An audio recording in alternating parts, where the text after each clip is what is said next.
যারা কাপুরুষ তারাই ভাগ্যের দিকে চেয়ে থাকে। পুরুষ চায় নিজের শক্তির দিকে। তোমার বাহু, তোমার মাথা তোমাকে টেনে তুলবে, তোমার কপাল নয়। কর্মক্ষেত্রে কখনোই ব্যর্থতা নিয়ে ভাবা ঠিক না। যা ঠিক তাই করে যাওয়া বুদ্ধিমানের কাজ। আপনি যখন ঝুঁকি নেবেন তখন আপনি এটা শিখতে পারবেন যে কখন জিততে হয় আর কখন হারতে হয়, কারণ দুইটাই সমান গুরুত্বপূর্ণ। আপনি যদি ভুল করতে প্রস্তুত না থাকেন তবে আপনি কখনোই সফলতা নিয়ে আসতে পারবেন না।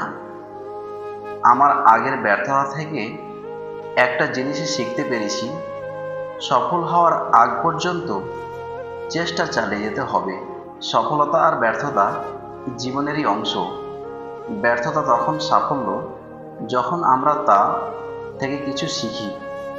সাফল্যের মূল চাবিকাঠি হলো আমরা যা ভয় পাই সেগুলি অপেক্ষা আমরা যা আশা করি সেগুলোর উপর আমাদের সচেতন মনকে প্রতিষ্ঠিত করা।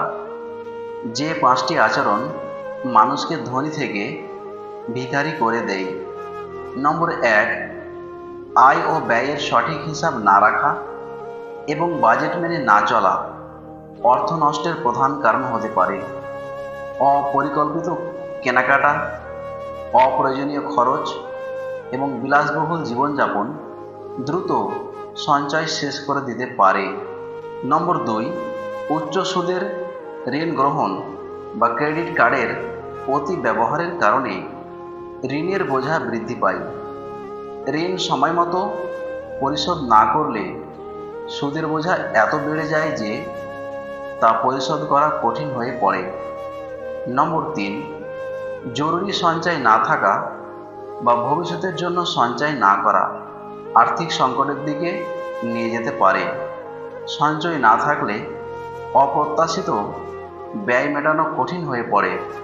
নম্বর 4, জুয়া খেলা বা অত্যন্ত ঝুঁকিপূর্ণ বিনিয়োগে অর্থ বিনিয়োগ করা আর্থিক স্থিতিশীলতা ধ্বংস করতে পারে। এসব ক্ষেত্রে অর্থ হারানোর সম্ভাবনা বেশি থাকে। নম্বর 5, ক্যারিয়ার উন্নয়ন বা আয় বৃদ্ধির সুযোগ না খোঁজা আর্থিক স্থিতিশীলতা অর্জনকে কঠিন করে তোলে। আয় না বাড়ালে সময়ের সাথে সাথে খরচ মেটানো কঠিন হয়ে যায়। এগুলো থেকে এড়াতে হলে অর্থনৈতিক পরিকল্পনা, সঞ্চয় ও বিনিয়োগের সঠিক নীতি অনুসরণ এবং আয়ের বৃদ্ধি আর ব্যয়ের সীমাবদ্ধতা বজায় রাখতে হবে।